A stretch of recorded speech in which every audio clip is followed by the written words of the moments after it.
Բարև ձեզ հարգելի դիտողներ, YouTube-յանի Մալիքի եթերում զրուցելու եմ դեմոկրատական այլընտրանք կուսակցության ղեկավար Սուրեն Սուրենյանցի հետ ցանկության դեպքում կարող եք բաժանորդագրվել YouTube-յանի Մալիքին։ Բարև ձեզ, պարոն Սուրենյանց։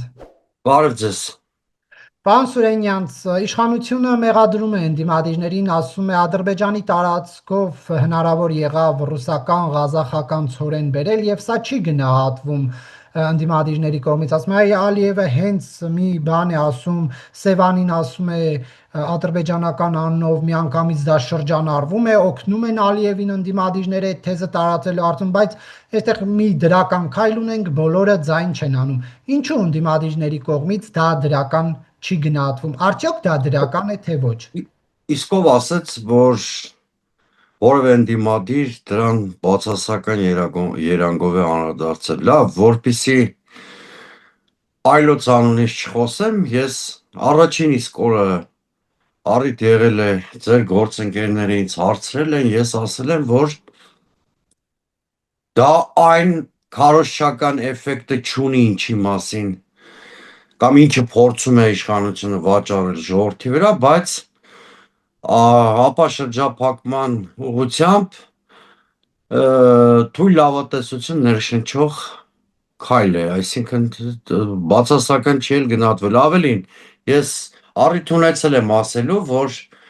Բաքվի այդ նախաձեռնությունը պետք է դիտարկել ոչ թե Վաշինգտոնի համաձայնությունների համատեքստում, այլ Դուշանբեում տեղի ունեցած ԱՊՀ երկրների գագաթաժողովին են հաջորդել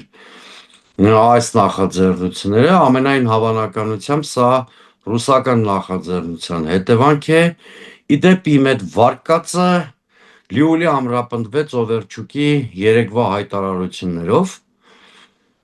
ես խորապես համոզված եմ, որ սա ռուսական նախաձեռնություն է,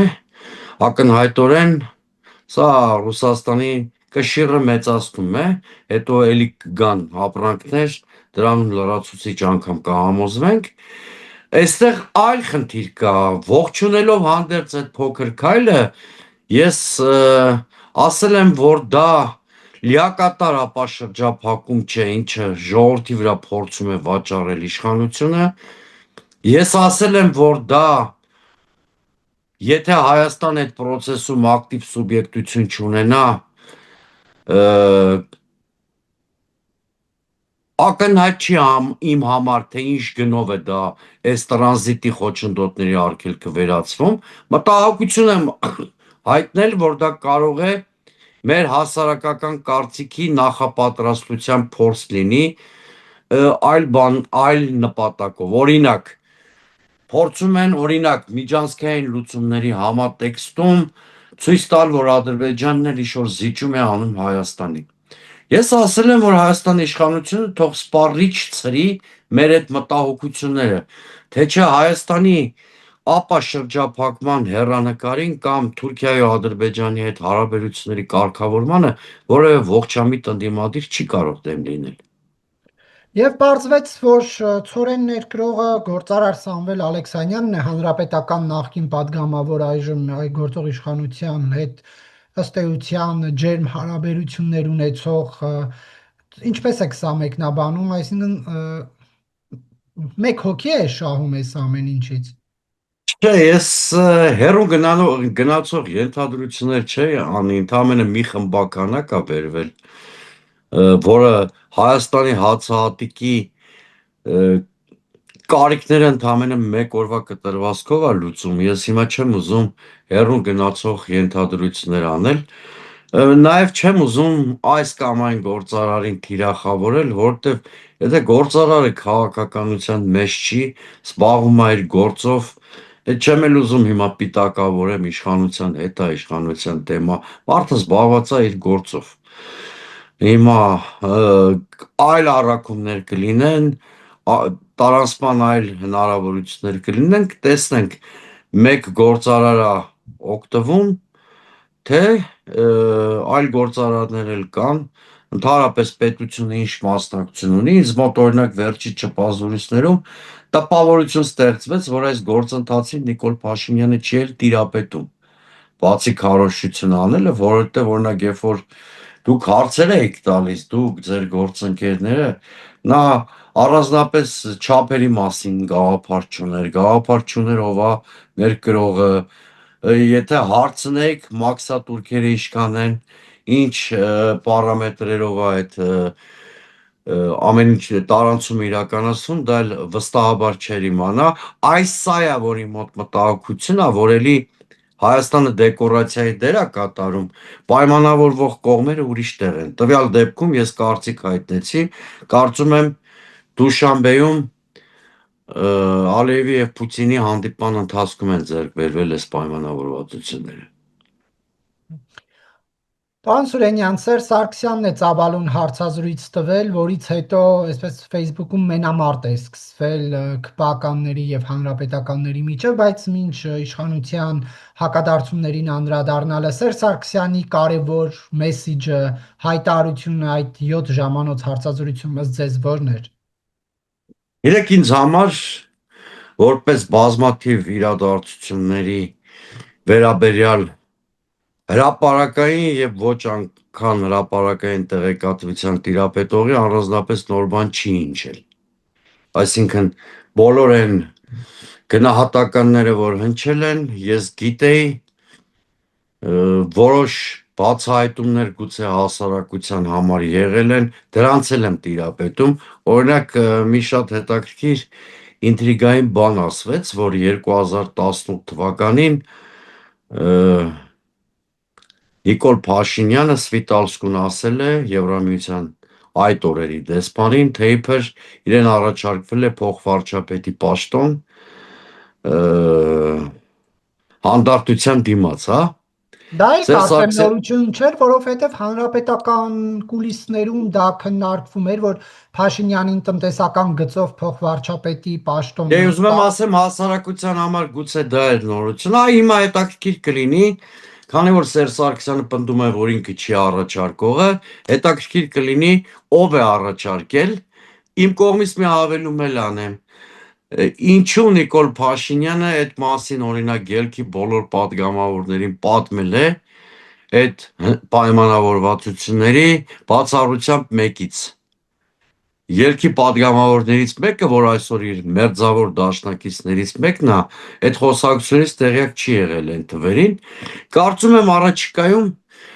այլ դերակատարներ խոսելու առիթ կունենամ, բայց Սերժ Սարգսյանի ասածից ես ակամայից ուրիշ տպավորություն ստացա, որ առնվազն 2017-ի խորհրդարանական իշխանություններից հետո միակենտրոն իշխանություն չենք ունեցել։ Եվ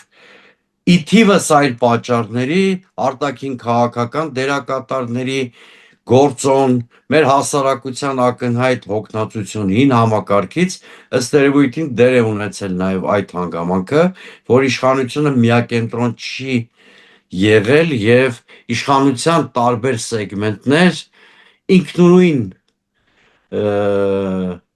իրենց սցենարների ուրվագծման եւ իրականացման վրա են աշխատել, ինչը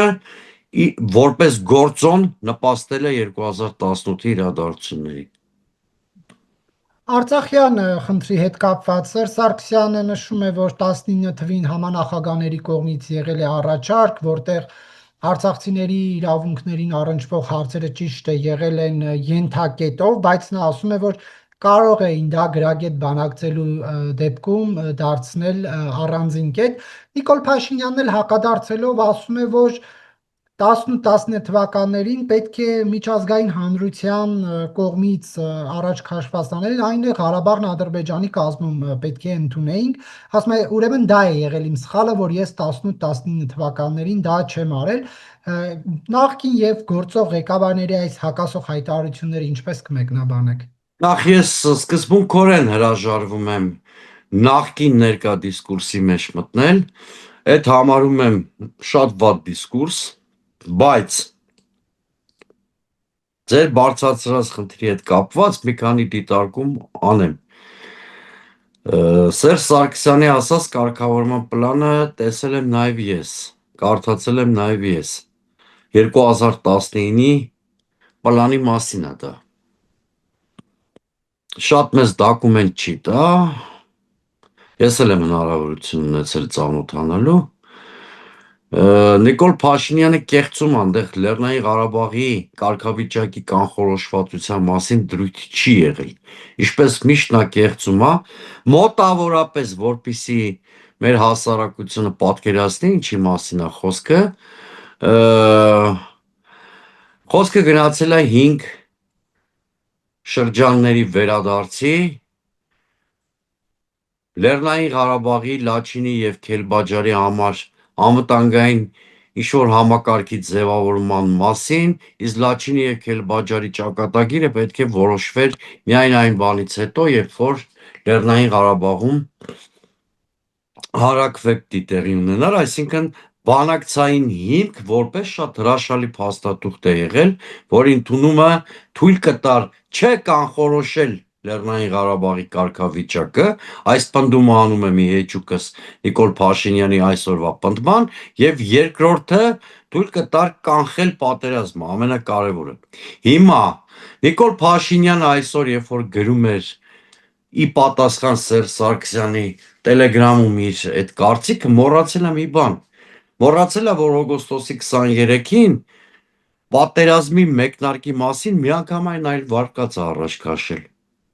Այնտեղ ինքը Լեռնային Ղարաբաղի կարգավիճակի կանխորոշվածության մասին չէր խոսում։ Օգոստոսի 23-ին նա պնդել է, որ լավ էլ մտածված է գնացել պատերազմի, որպիսի ավելի կախյալ չդարձնի Հայաստանը։ Երևի մոռացել է Նիկոլ Փաշինյանը ընդամենը 3 ամիս առաջ ինչ պնդումներ է արել, հակառակ դեպքում նրա այսօրվա պնդումը հակասության մեջ է այն տեսակետի հետ, որ Փաշինյանը հնչեցրել է օգոստոսի 23-ին եւ քաղաքական երկության ակնհայտ դրսեւորման հետ գործ ունենք։ Հիմա հասարակությունը որ կողմին ականջալու լինի, ով է ճիշտը մատուցում ժողովրդին, ով է կեղծիք մատուցում, պարոն Սուրեն։ Բան է խոստացել այսօր Նիկոլ Փաշինյանը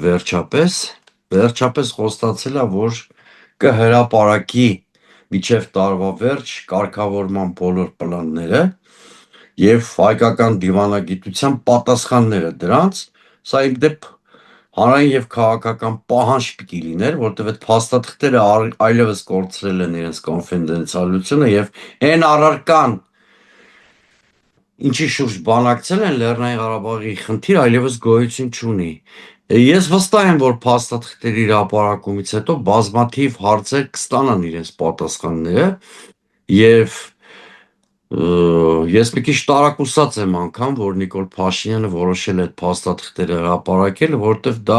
չասեմ քաղաքական ինքնասպանություն, բայց հաստատ քաղաքական ինքնավնասում կլինի Փաշինյանի համար։ Ինչու։ Փաստաթղթերի 80%-ին ես ծանոթ եմ, 80-90%-ին անձամբ ծանոթ եմ, տարբեր աղբյուրներով,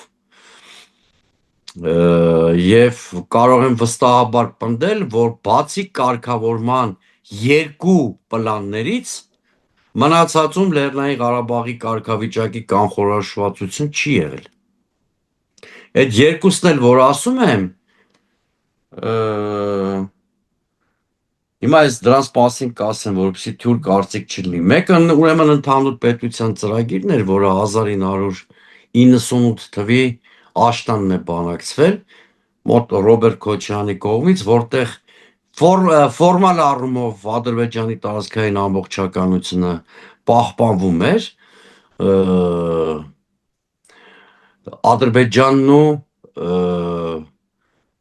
Ղարաբաղը միասին պետություն էին ձևավորում, այսինքն դե ֆակտո Ղարաբաղ անկախության բազմաթիվ ատրիբուտներ էր պահպանում, մեկը դա էր, երկրորդը այսպես կոչված Քիվեստի զարգացումները, որտեղ խոսվում էր տարածքների փոխանակման մասին։ Այս երկու դեպքերում է, երբ որ Լեռնային Ղարաբաղի կարգավիճակը կանխորոշվածության էլեմենտներ է ունեցել։ Մնացած պարագաներում Լեռնային Ղարաբաղի կարգավիճակի հստակեցումը թողնում էր ապագային եւ մնացած կարգավորման պլաններ ընդունելու պարագայում երաշխավորվելու էր Լեռնային Ղարաբաղի հայկականությունը, անվտանգության միջազգային երաշխիքներ էին ստեղծում եւ այլն եւ այլն։ Նիկոլ Փաշինյանը թող չփորձի տպավորություն ստեղծել, որ չէր կարող կանգնեցնել պատերազմը 2018-20 թվականներին,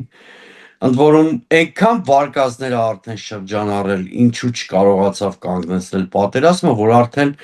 Նիկոլ Փաշինյանը բանավիճում է Նիկոլ Փաշինյանի հետ։ Եվ հետո իմ համար մի տարակուսելի հանգամանք էլ կա, հարգելի Նարեկ, այդ ինչի ներքին ընդդիմախոսներին նման ջղաձիգ ձևով Նիկոլ Փաշինյանը արձագանքում է, անկախ նրանից Սերժ Սարգսյանի ասածներից,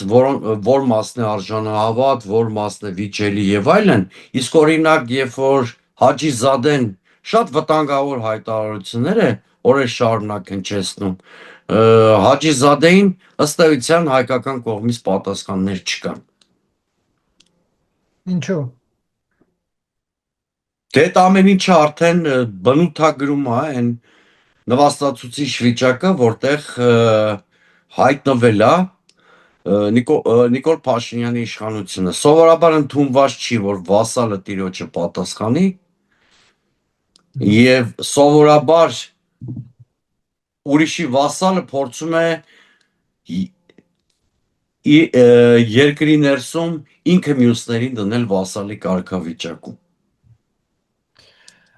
Նաև Բայրամովն է որոշակի մանրամասներ հայտնել, ամեն դեպքում ադրբեջանական կողմի տեսակետն է դա, չեն կարող պնդել միանշանակ, որ դա ճշգրիտ իրականությունն է, բայց անհանդերձ ադրբեջանական հերոստալիքին տված հարցազրույցում նշում է, որ Փաշինյանն ու Ալիևը 18 թվականին, երբ առաջին անգամ հանդիպեցին, Նիկոլ Փաշինյանը ըստ Բայրամովի ասել է դադարեցրեք սահմանին տիրող կրակոցները, որպեսզի դա օգնի լուծել հակամարտությունը, եւ ըստ Բայրամովի Նիկոլ Փաշինյանը խոստացել է, որ ես նոր եմ իշխանության եկել եւ անհրաժեշտ քայլեր կձեռնարկեմ հակամարտությունը լուծելու համար։ Հետո բայց նշում է, որ Դուշանբեում 2019 թվականին Դուշանբեի պայմանավորվածություններից հետո արդեն Վիեննայում Նիկոլ Փաշինյանը լրիվ այլ բանով է, դիրքորոշմամբ է հանդես եկել եւ հարց է տվել, ասում է դուք ուզում եք, որ ինձ սպանեն, որ այդ ճանապարհով Արցախի հարցը լուծեմ, սա ինչպես կմեկնաբանեք։ Երեք ես չեմ ուզում հալածյուղ ընդունել Բայրամովի պնդումները եւ հիմա ճշմարտությունը կառուցեմ Բայրամովի պնդումների հիմքով, հա, ճշմարտության վարկած համարեմ Բայրամովի պնդումները։ Բայց Բայրամովի ասածների մեջ որոշակի տրամաբանություն կա, որովհետև այնուամենայնիվ կարող էր այնպես պատահել, որ Հայաստանի նոր իշխանությունը Ալիևից պաուզա, առաջարկեր պաուզա, որպեսզի ի վերջո նոր իշխանության կայացման ձևավորման գործընթաց էր եւ իսկապես ինչ-որ պայմանավորվածություններ կարծես թե կային չկրակելու վերաբերյալ, որտեվ այդ 2018-19 թվերի ընթացքը որոշակի շրջան ինչ-որ հանդարտություն կար սահմաններին։ Նիկոլ Փաշինյանը, որ իր դիրքորոշումները բազմաթիվ հարցերում, հատկապես Արցախի հայ-ադրբեջանական հարաբերությունների կարգավորման հետ կապված շատ արագ փոխել է, դա Բայրամովից մենք չպիտի իմանանք, դա մեր աչքի առաջ է տեղի ունեցել, մենք ինքներս ենք տեսել, թե ինչպես է նա հարություն աշճանով փոխում իր դիրքորոշումները տարբեր հարցերում։ Այո, ես մի հարցում երրորդ նախագահի հետ համաձայն եմ, նախապատերազմյան փուլում նա ոչ մի թիզականության դիրքերում է եղել, ի վերջո դա մեծապես հանգեցրել է պատերազմի սանձազերծմանը կամ լեգիտիմացրել է պատերազմ սկսելու Ալիևի օրակարգը։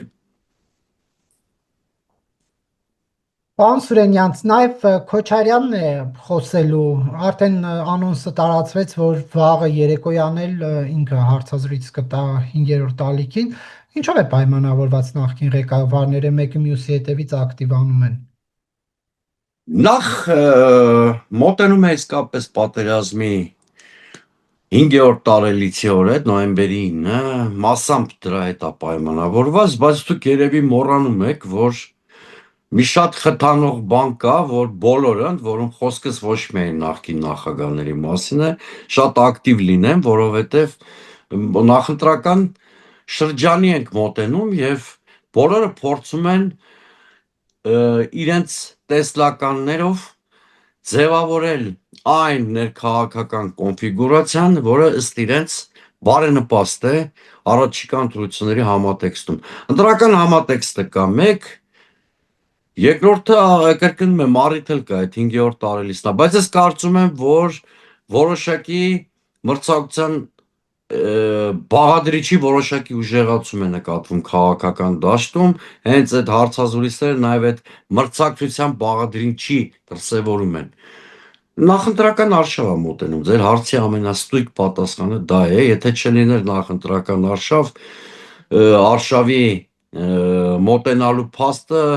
փոդքասթում ժամերով դժվար թե այդ հարցազրույցը լիներ, կամ Ռոբերտ Քոչարյանը, եթե հիշում եք, անցած 1-2 տարում բավականին պասիվ էր, իսկ այս տարվա մեջ կարծեմ 3-րդ թե 4-րդ հարցազրույցը կամ բրիֆինգն է արդեն տալիս։ Նորմալ է։ Եթե մարդիկ քաղաքականության մեջ են, իրենց վարքագիծը պետք է ադապտացնեն օրացույցի առումով քաղաքական գործընթացներին։ Պարզապես Սերժ Սարգսյանը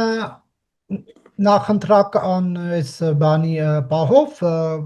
կողմնակից չէ հերթական խորհրդարանական ընտրությունների գնալուն, ավելի շատ հակված է հանրապետականը անվստահություն հայտնելու գործընթացով իրադարձությունների զարգացմանը, ինչու պետք է նախընտրականի պահով ակտիվանար։ Գիտեք, քանի մոտենում է այդ ամսաթիվը, այսինքն 2026 հունիսի 7-ը, այնքան ֆորս մաժորային կամ արտահերթ զարգացումների հնարավորությունները փոքրանում են։ Եվ պետք չի քաղաքական գործիչների հրապարակային խոսքը հասկանալ ուղիղ։ Իհարկե, հանրապետականները, նաև Սերժ Սարգսյանը իմպիչմենտի գործընթացի մասին խոսում են եւ շատ հաճախ են խոսում, բայց դա չի նշանակում, որ նրանք անտեսված են համարում խորհրդարանական ընտրությունների հնարավորությունը։ Ես կարծում եմ այնուամենայնիվ իմպիչմենտի հնարավորությունը, չնայած ես այդ նախաձեռնությունը պաշտպանել եմ, բայց իմպիչմենտի հնարավորությունը կարծում եմ տեսականորեն է պահպանվում, իսկ հավանականությունը մոտենում է 0-ի գործընթացի, հետևաբար հիմա ինչի մասին մենք խոսենք, ուզենք թե չուզենք, դա պետք է դիտարկենք 2026-ի համատեքստում։ Եվ վերջո իմպիչմենտի մասին խոսելով կարելի է պատրաստվել 2026-ի ընտրություններին, դա գուցե մարտավարության մի մաս է։ Ինչի ենք մենք անպայման այդ երկու գործընթացը, այսինքն իմպիչմենտի գործընթացը եւ դրա մասին խոսակցությունները հակադրության մեջ դնում էլեկտորալ հերթական ցիկլի հետ։ Դրանք հակադրվող բաներ չեն։ Պարոն Սուրենյան, Սերժ Սարգսյանի հայտարարություններից մի ուշագրավ դրվագ, որը ոչ կապ ունի ներքաղաքական բաների հետ, այլ ավելի շատ Արցախի ղեկավարության գերեվարման դրվագին է առնչվում։ Նա խոսելով այդ դեպքի մասին նշեց, որ կասկածներ ունի, որ ոչ առանց Հայաստանի ղեկավարության մասնակցության է այդ ցուցակը, հա, ձևավորվել, թե ում պետք է գերի տանեն Ադրբեջան, ճիշտ է, Սերժ Սարգսյանը մի քիչ խուճուճ է ասում, բայց իր ասացի ենթատեքստն այն է, որ համաձայնեցված է եղել Հայաստանի իշխանությունների հետ այդ ցուցակը եւ ասում է ներողությունը, Շահրամանյանն էլ է դրանից տեղյակ եղել։ Սա ինչպես կմեկնաբանեք։ Դե եկի պահանջենք, որպեսզի Շահրամանյանը եթե ինչ-որ բան գիտի ասի, բայց ընդհանրապես որ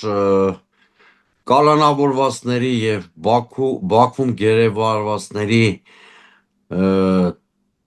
ցանկը այնպիսին է, որ այդ ցուցակում հայտնվել են Նիկոլ Փաշինյանի իշխանության համար ոչ այնքան հաճելի գործիչներ եւ այն փաստը, որ Հայաստանի իշխանությունը առանձնապես ջանասիրություն չի ցուցաբերում այդ մարդկանց շուտապույտ ազատ արձակման ուղղությամբ, որոշակի կասկածներ ծնում են։ Ես ընդհանրապես քաղաքականության մեջ դավադրաբաշխության տեսությունները մերժում եմ, այդ կարգի գործիչ եմ եւ միայն փաստերի հիման վրա են պնդումներ անում, բայց Սերժ Սարգսյանի երեկվա կասկածները որոշակի լեգիտիմություն ունեն, որտեղ ելի եմ կրկնում, ես կյանքում չեմ մոռանա մի դրվագ, դա երկու անգամ անդ որում եղել, կառավարության նիստում, մի անգամ էլ բրիֆինգում Նիկոլ Փաշինյանը չի կարողացել թաքցնել իր քաղաքական անտագոնիզմը Ռուբեն Վարդանյանի նկատմամբ, անգամ այն պարագայում, երբ որ Ռուբեն Վարդանյանը այս պահին գտնվում է Բաքվի բանտում։ Այսինքն իշխանության վարքագիծը եւ որոշ տարօրինակ պրոցեսներ են նպաստել, որ քաղաքական շրջանակներում, հասարակության շրջանում առաջանան հիմնավոր կասկածներ, որը այո, Բաքվի եւ Երևանի գործողություններում այդ ռազմագերիների հետ կապված որոշակի փոխհամաձայնության կամ ներդաշնակության տակ կա։ Կրկնում եմ, ես ոչ թե պնդում եմ անում, այլ նաև երրորդ նախագահի ասածները հաշվի առնելով լեգիտիմ կասկած եմ հայտնում։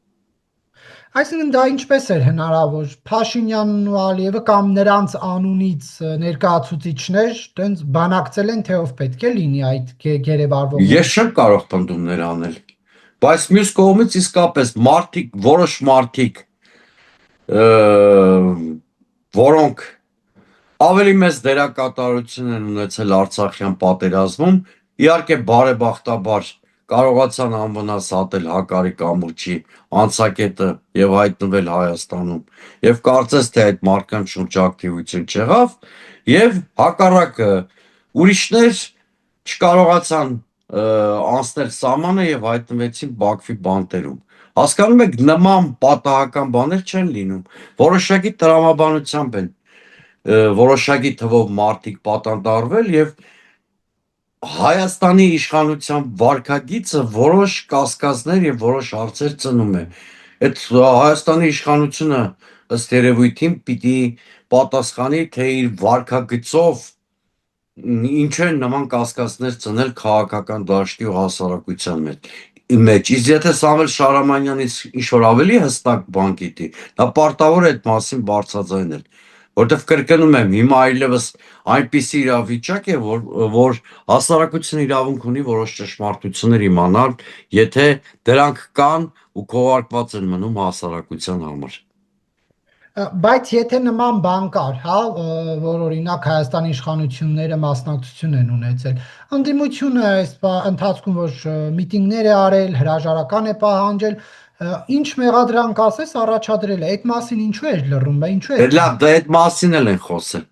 Ուղղակի օրինակ ես փաստեր չունեմ դրա համար չեմ խոսել, մյուսները անդադ ակնարկներ են արել, օրինակ ասում էին այդ ինչպես հասկանանք, որ գործիչներից մեկը,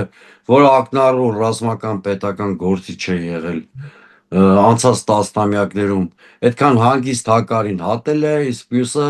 Հակարից տարվել է Բաքվի բանտ, այսինքն միշտ անուղղակի այդ կասկածները հնչել են։ Էրդողանն է Նիկոլ Փաշինյանի քայլերը համարձակ որակել Ադրբեջանում այսպես կոչված հաղթանակի զորահանդեսին մասնակցելու նպատակով այնտեղ ներկա գտնվող Էրդողանը հայտարարել է, որ մենք բարձր ենք գնահատում իմ եղբոր Իլհամ Ալիևի անկեղծ ջանքերը երկարատև խաղաղություն հաստատելու համար։ Մենք ուրախ ենք տեսնել այս ուղղությամբ Հայաստանի վարչապետ Նիկոլ Փաշինյանի կողմից ձեռնարկված համարձակ քայլերը։ Ըստ ձեզ ի՞նչն է համարձակ համարում Էրդողանը։ Նույնիսկ երևի Էրդողանը չի սպասել այն արագությունը, որով Նիկոլ Փաշինյանը մեր ազգային պետական իդենտիֆիկացիան վերախմբագրելու, այսինքն ինքնությունը վերախմբագրելու փորձ է անում կամ այդ ուղղությամբ ակտիվ քայլեր է անում։ Ըստ էության մենք հիմա ականատեսենք շատ արագընթաց մի process-ի, որով Նիկոլ Փաշինյանը ստեղծում է մի պետություն, որը իր էությամբ ըստ էության ադրբեջանական ենթապետություն է լինելու, այս պարագայում խրախուսական գնահատականը Էրդողանի միանգամայն տեղին է։ Այսինքն, բա համարձակությունն է կամ հանդուգն լինելն է, երբ որ դու անդադ միակողմանի զիջումներ ես անում եւ համարձակություն ես ունենում, հետո հակառակ մյուս միակողմանի զիջումը անես, հետո մյուսը միակողմանի զիջումը անես։ Ադրբեջանից հնչած ցանկացած նարատիվ Նիկոլ Փաշինյանը կարողանում է փաթեթավորել եւ դա ներկայացնել որպես մեր նախաձեռնություն։ Այս բոլոր քայլերը ըստ էության խրախուսվում են Էրդողանի կողմից, որը զարմանալի չի։ Դուք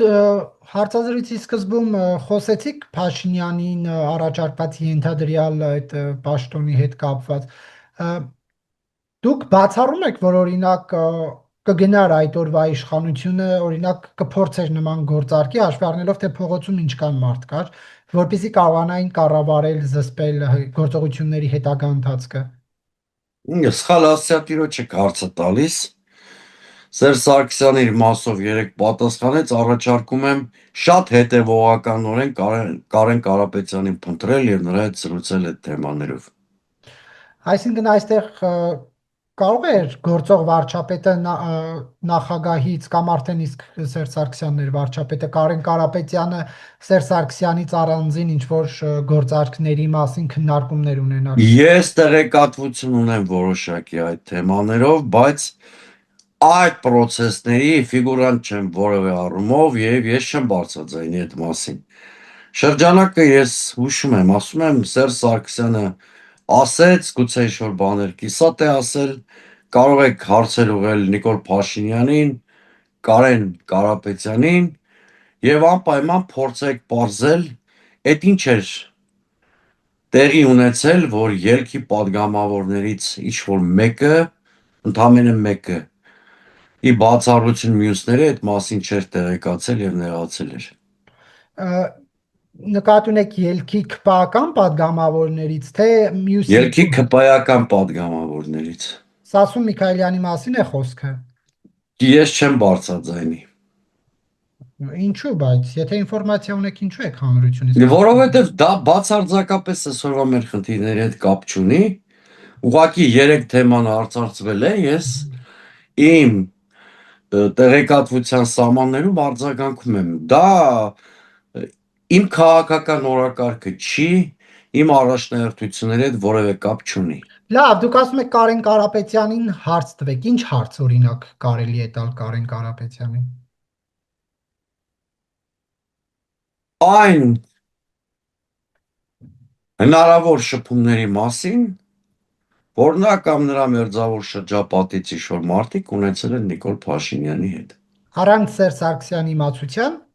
Ես չեմ կարող այդ պնդումները անել։ Այդտեղ բլիքը հարցեր կան, որ իմ համար էլ են մուտք մնում, այնուամենայնիվ։ Բայց ի տարբերություն շատ այլ գործիչների միանգամից ուզում եմ ասել,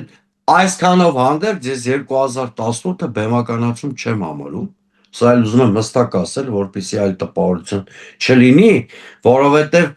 ոչ մի տեղ չի անհետացել են հանգամանքը, որ հասարակությունը հին համակարգից հոգնել էր եւ նրա դեմ իսկապես կար ընդվզում։ Դուք նշեցիք, Ուղղակի ես պնդում եմ անում, որ խորհրդարանական ընտրությունների 2017-ի խորհրդարանական ընտրությունների խիստ համոզիչ հաղթանակի համատեքստում իշխանությունը այնքան էլ մոնոլիտ չէր, ինչքան առաջին հայացքից թվում էր։ Դուք որ նշեցիք որոշակի տեղեկություններ ունեք, պարոն Սուրենյանց, ինչի հետ կապված էին ձեր այդ որոշակի տեղեկությունները։ Իմ տեղեկությունները իշխանության տարբեր կենտրոնների ոչ այնքան ներդաշնակ գործողությունների ու քայլերի մասին։ Նկատի ունեք Սերժ Սարգսյան, Կարեն Կարապետյան։ Ավելի գլոբալ ազդեցության մի քանի կենտրոններ են եղել իշխանության ներսում, որոնցից յուրաքանչյուրի պատկերացրած սցենարը մյուսների սցենարները ոչ թե փոխ լրացրել է, այլ շատ դեպքերում հակադրել է, հակադրության մեջ են եղել իրար հետ։ Այդ թվում ուժային բլոկի։ Չէ, ես այդքան չեմ մանրամասնի, ես ոչ թե այդքան չեմ մանրամասնի, որովհետև ինչ-որ բան գիտեմ չեմ ասում, այդքան չեմ խորացել, ես ավելի շատ քաղաքական ակտորների վարքագծի մասին եմ ասում։ Շնորհակալություն, պարոն Սուրենյանց հարցազրույցի Ես համար։ էլ եմ շնորհակալ։